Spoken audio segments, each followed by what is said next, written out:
This is SelfWork, and I'm Dr. Margaret Rutherford. At SelfWork, we'll discuss psychological and emotional issues common in today's world and what to do about them. I'm Dr. Margaret, and SelfWork is a podcast dedicated to you taking just a few minutes today for your own self-work. Hello, and welcome back to SelfWork. This is Dr. Margaret Rutherford. I'm a clinical psychologist out of Fayetteville, Arkansas, and I'm so delighted you're here. I started SelfWork almost 5 years ago to what I call extend the walls of my practice in order to reach those of you who might already be interested in psychological or emotional issues. Maybe you're in therapy. To those of you who've just been diagnosed with something and you're looking for some answers, or you have a relationship issue that just seems stubborn, or perhaps you're one of those people that would say, I'd never darken the door of a therapist. You got to solve your problems yourself, but you're just curious enough or unhappy enough to listen to a podcast like SelfWork. So I'm delighted you're here. You know, another reason why I started this was because I wanted therapy and mental health treatment to be something that was understandable, very approachable, and was talked about without a bunch of jargon. So, as I say, I'm really glad you're here. Today on SelfWork, we're going to be talking about what have been called daddy issues, as Father's Day is upcoming, and many children and adult children will be honoring their fathers who were there for them and with whom they enjoyed an emotionally safe and stable relationship. Healthy fathers play a huge role in the development of their children, but many relationships aren't healthy and cause problems, anywhere from moderate to severe. Chief among them is sexual abuse, although moms can also sexually abuse, and incest is far more likely to occur than stranger abuse. I also want to cover other dynamics that can cause a father-child relationship to be damaging or to cause issues, even ones that on the surface seem to be great or close. We'll touch on the history of the term, but mostly this episode will cover what early troubles with your parents can cause, how you can identify them in yourself, and as always, what you can do about them. I'll pull from the wisdom of my own therapy clients as they seen for themselves what was wrong and did their best to change it. The SpeakPipe listener question is from a man who was identified with perfectly hidden depression, but now feels overrun by emotions that he's struggling to control. What would you say? Now, I do have to tell you something kind of funny. I saw a patient last week, and she listens to the podcast, and she said, do you really drink that green thing every morning? She's talking about Athletic Greens, our newish sponsor, and I said, yes, I do. And then, she said, well, maybe I'll try it then. I so get it. I guess people say they use things in order to just sell them, but I do use it. Both me and my, at first, more than reluctant husband. They're sponsoring this episode, and so you'll hear more about their offer later. But for now, sit back and relax, or listen as you're driving or working out, whatever you do, and learn along with me about what's been termed daddy issues, but we're going to move into a more modern explanation of that.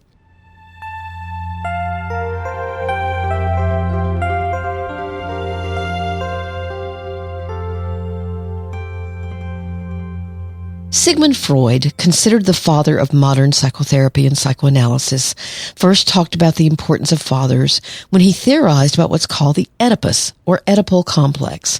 And here is its definition, very brief. Oedipus complex in psychoanalytic theory is theorized as a desire for sexual involvement with a parent of the opposite sex and a concomitant sense of rivalry with a parent of the same sex, a crucial stage in the normal developmental process. Sigmund Freud introduced the concept in his interpretation of dreams in 1899, so quite a long time ago. The term derives from the Theban hero Oedipus of Greek legend, who unknowingly slew his father and married his mother. Its female analog, the Electra complex, is named for another mythological figure who helped slay her mother. Now, all of that sounds quite alarming. Some toddler wandering around having sexual desires toward their mother or father so strong that they take out their baby Legos and craft some kind of weapon with them. But that was Freud. His ideas have been modernized, and actually psychoanalysis is a psychotherapeutic technique that's respected and still used by practitioners. Jung Carl Jung, Jung, was a colleague of Freud's, and he devised a whole set of what are called archetypes. I'm not going to go into Jung's theory, but I do have a great link to learn more about it in the show notes. It's really fascinating if you'd like to learn more. For now, let's say archetypes are unconscious, universal forms and ideas that take on meaning within a certain culture, and the father is one of those main psychological archetypes.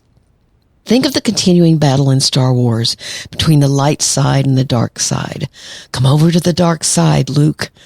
This is classic archetypal reference, which is part of our understanding. Because in the archetypal world, fathers can be a source of wisdom and guidance, but also can be sinister and even maniacal. Darth Vader was the quintessential shadow or dark figure who finally came into the light himself. And of course, Yoda was the much more light father figure. But you'll note that there were other Jedis who were women. That's the modern version. But even Jung in his archetypal system had strong positive and negative figures on the entire gender spectrum. So perhaps he was ahead of his time.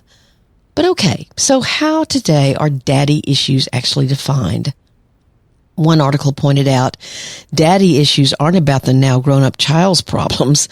The father was the one with the problems, and those problems had a major impact on the child, now grown and trying to have relationships or attach, as the psychological theory goes. And those attachments, those relationships are skewed in an unhealthy direction because of the original damage done. Dictionary.com says, and they're giving us kind of the on-the-street version of daddy issues, they say the term is primarily used of women in colloquial speech and writing, both online and off, and mainly in the context of romance, dating, and sex. Its connotation varies by context. When used by women of themselves, daddy issues can be earnest, used by women to explain recurrent behaviors in relationships, or even humorous, used in lighthearted self-deprecation of those issues. When used, however, by men of women, it can be dismissive and even misogynistic, diminishing undesirable traits in women. Dating advice websites for men, for example, may advise a man not to date a girl with daddy issues. In LGBTQ communities, daddy issues can be used in the context of a man in a relationship with an older man. Mommy issues is the maternal equivalent, which is used more evenly across genders.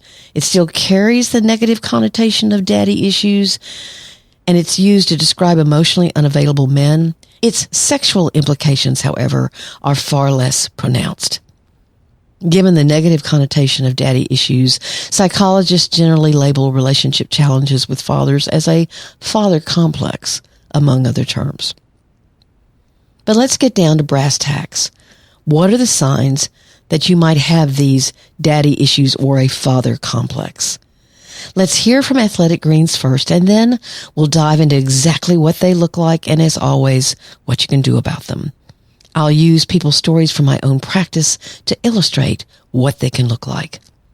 Here's a message and an offer from Athletic Greens.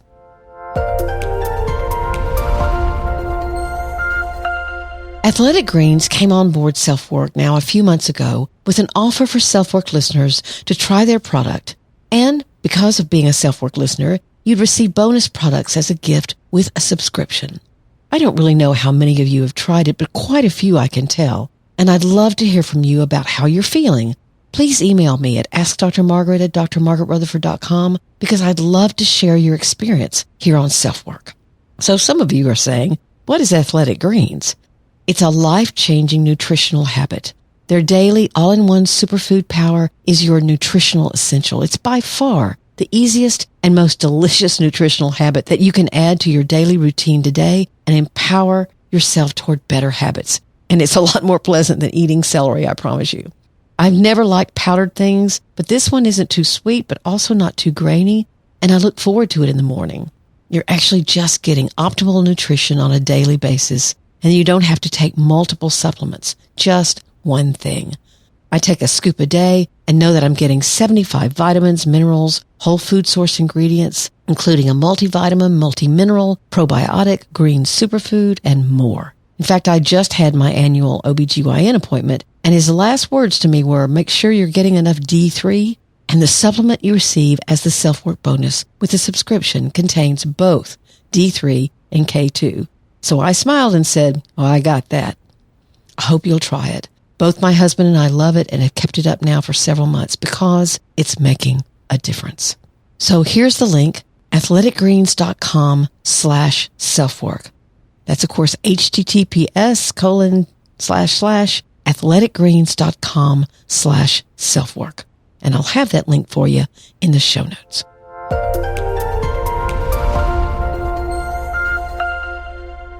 Now is the time I need to make clear that I agree with dictionary.com's position that daddy issues can be used very pejoratively toward women or really anyone, painting them as weak and needy. And I don't believe I've ever used the term in therapy, ever. But it's out there, and so I thought I would at least talk about it. But the way we attach or connect or try to establish safety in a relationship is shaped by how our primary caregivers attached or were attuned to us as infants and young toddlers, no matter what our gender. So I want to use some of my own patient stories to illustrate what the term daddy or even mommy issues can mean. You know what? Let's switch and just call them parent issues. There are many such dynamics, but we'll focus on 3 due to time constraints: abandonment, abuse, and enmeshment.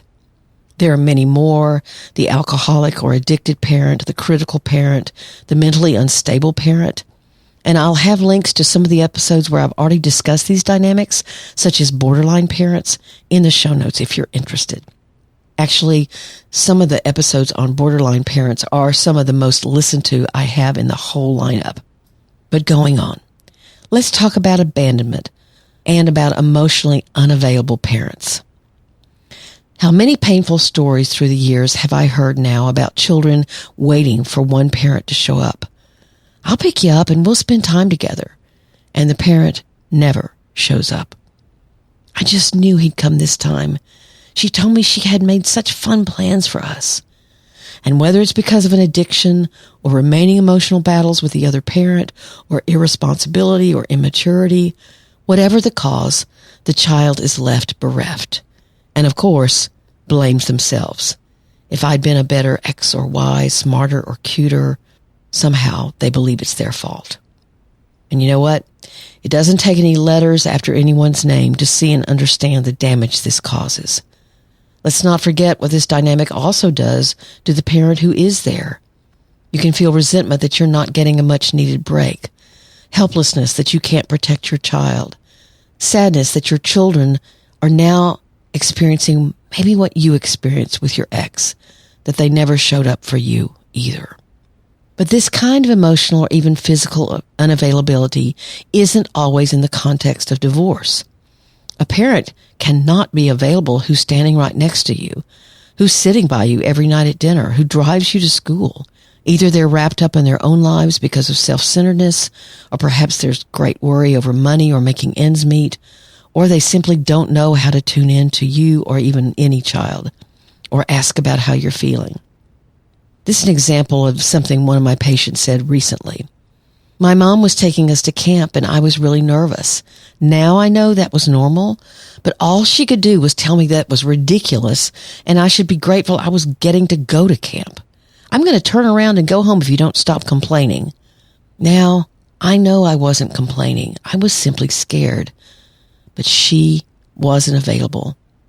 And I felt ashamed for what was a very normal reaction. Now I know better, but it left scars. What can also happen to children who are abandoned or their parents just are not emotionally available, they can get lost much earlier and be attracted to gangs or cults or anyone who gives them the message, "We're here for you. You belong with us." That's a whole other episode, and I'm going to write that down because I think that would be fascinating to look into the research about who joins gangs and cults and for what reason.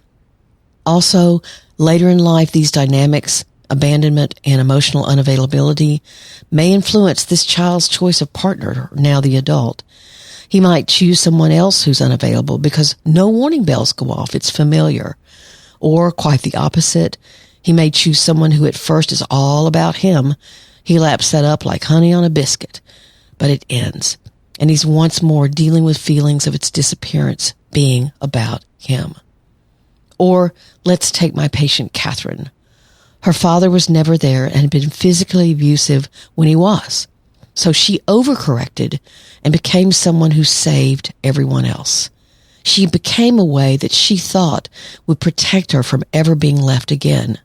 But reality was that because she was such a wonderful giver, she attracted wonderful takers who had the guise of being loving and caring at first, but had little to no ability to actually give. And her very low self-esteem from the much earlier damage secretly told her she deserved it. And of course, he turned out to be abusive as well. And there are other scenarios. What can be so helpful is to work through those much earlier feelings of abandonment so that you can see more clearly what's influencing your choice. Catherine, by the way, after treatment or during treatment, broke up with that taker and later found someone who also knew how to give. Let's talk for a second about issues that can happen when there's childhood sexual abuse. It's shocking to realize that many children grow up and have no idea that their abuse was abuse. It's simply what happened. There was no safety, no security, no boundaries, nothing that pointed to the abuse as being harmful, and it did great damage. Being sexually abused as a child can appear as an adult as medical issues like IBS or other gastrointestinal issues, sexual problems, panic and anxiety, self-hatred and self-harm. Emotional, what's called dysregulation, meaning your emotions are all over the place. You struggle to not be controlled by them. You might have a heightened startle response and great difficulty trusting others. So, just as in abandonment, there are a myriad of patterns that can emerge. But the ones I've mostly seen in the sexual realm are either the tendency to use sexuality to attract others, and then take a very submissive approach to sex, where you slip back in almost a dissociative way to treating your body like an object, like it was treated before like an object. Or you put up with your body being treated that way, or you being treated that way. It can also mean that you are highly sexual and you control what happens sexually. So instead of being submissive, you take a very dominant position. Then, of course, you can have trauma-based reactions where you truly dissociate during sex, even the thought of sex, and that dissociation can sometimes just happen randomly, or you can be very traumatized by even the thought of a sexual encounter. These issues are very serious, and a therapist needs to ask about your sexual life if you're in therapy, and sadly, not all do. If they don't, go to another therapist. The work involves naming the trauma for what it was. Abuse was abuse. Working through the intense emotions that those memories can bring with them, and you need to do that with someone trained in trauma work. And developing a healthier relationship with your sexuality, your body, and your very self. Let's move on to a third dynamic, enmeshment. And I'll first tell a story about a man I saw. Let's call him Chuck. Chuck was a wonderful golfer and had been the winner in many tournaments in his lifetime. When I met him, he was in his late 30s. He'd never married, but had been in several relationships.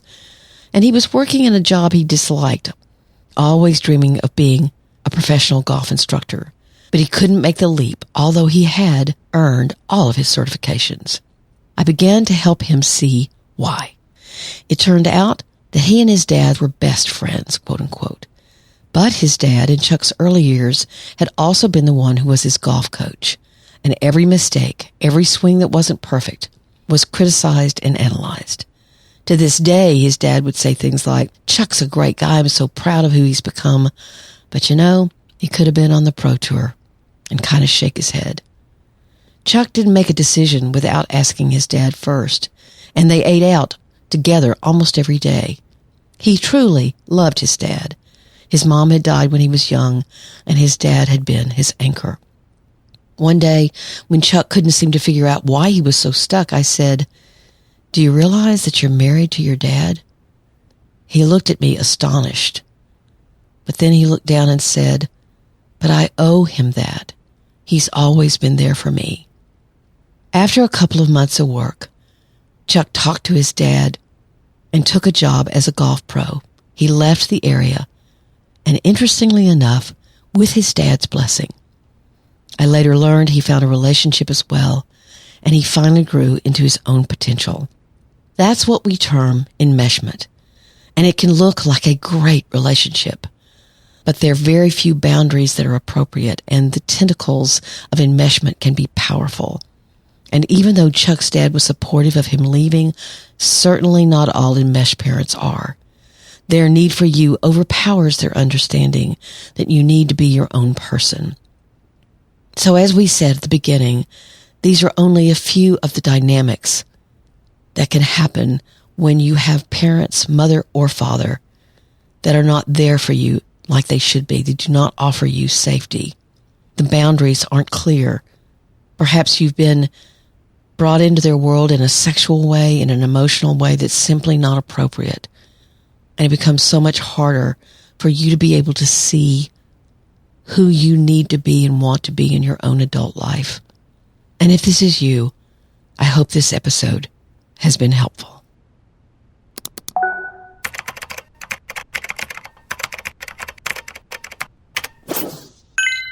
The SpeakPipe message this week comes from a man who identifies with perfectly hidden depression, but now feels swamped by feelings, almost as if he'd opened floodgates that had long been tightly shut, and now he does not know what to do or how to turn them down or off.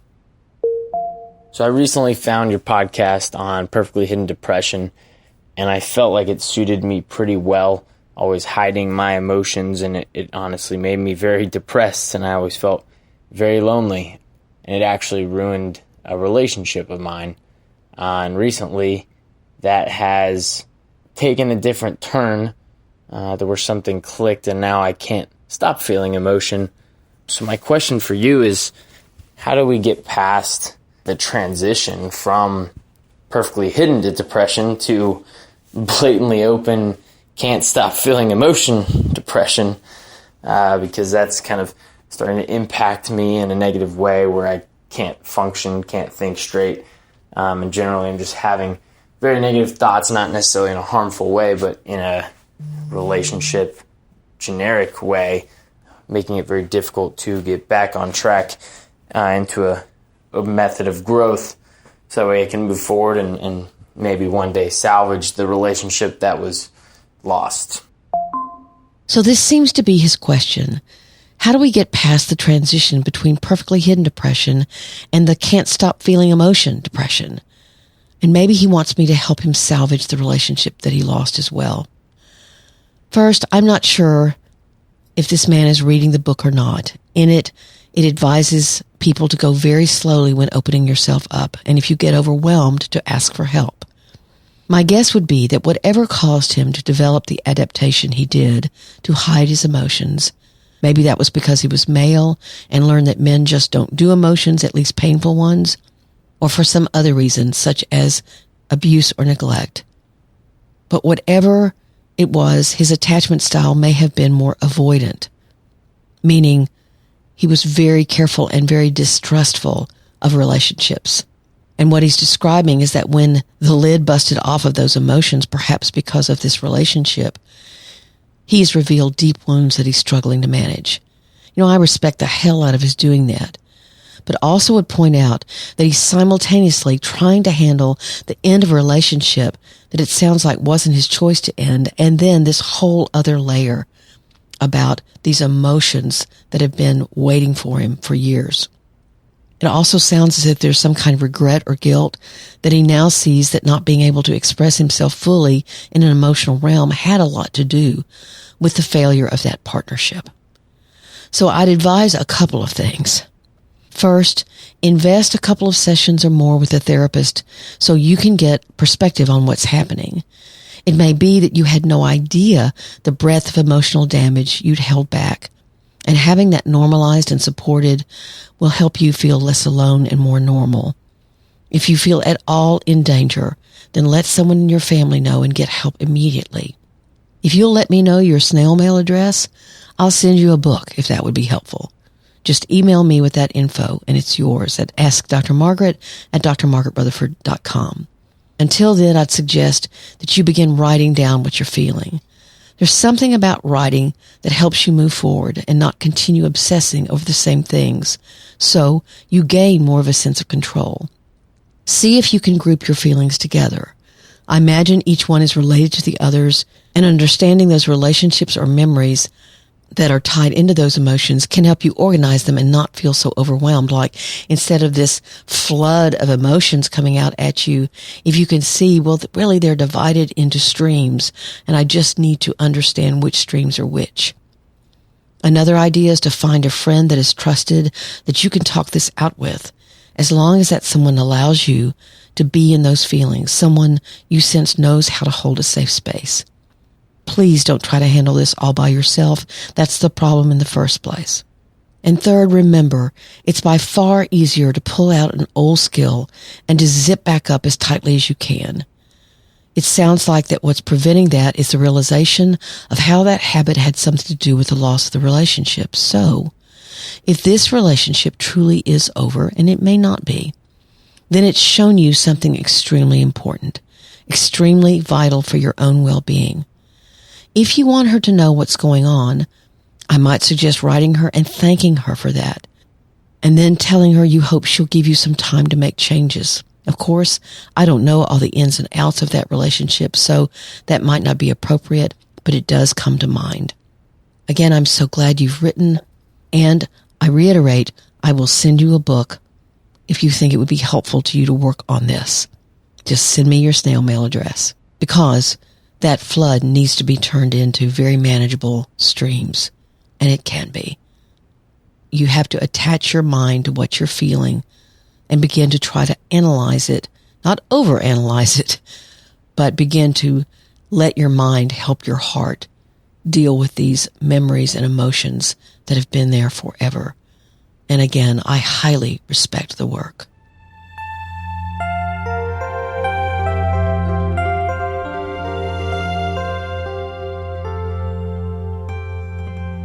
Thank you so much for being here today for the 237th episode of SelfWork. I'm very, very honored. Thanks to those of you who've read Perfectly Hidden Depression and have left a rating or review on Amazon. Please, if you have done so, it takes 2 seconds to leave a rating, a little more time to leave a review, but that's very, very helpful to those who see that people are still reading it, so the reviews are actually more recent, and gives people some clues about what other people have found in the book that was helpful. So I'd very much appreciate a rating or a review on Amazon for Perfectly Hidden Depression. Also, of course, wherever you're listening to the SelfWork podcast, wow, it is great to read your comments and written reviews about the podcast. I have to recall, though, that so many of you say you stumbled upon it, and gosh, I spend a lot of time trying to promote SelfWork, so I guess stumbling is just fine. If you've stumbled here, that's great. I'm glad you're here, whether you walked very deliberately here or you stumbled here. Please email me at askdrmargaret@drmargaretrutherford.com with your comments, with your issues, and you can use the SpeakPipe link that's on my website in the show notes, wherever it'll say record message for podcast, and just leave one for me. It really helps me to hear the intonation of your voice, and I learn so much more when your messages to me are verbal. And of course, if you don't want me to use it, that's fine. Maybe I'll cover your question in another way. My website is drmargaretrutherford.com, and you can subscribe there.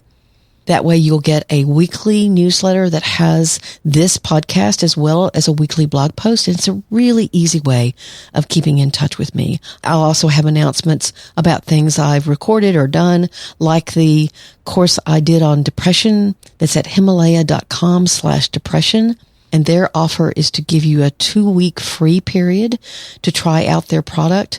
You can listen to any topic on Himalaya for that period of time.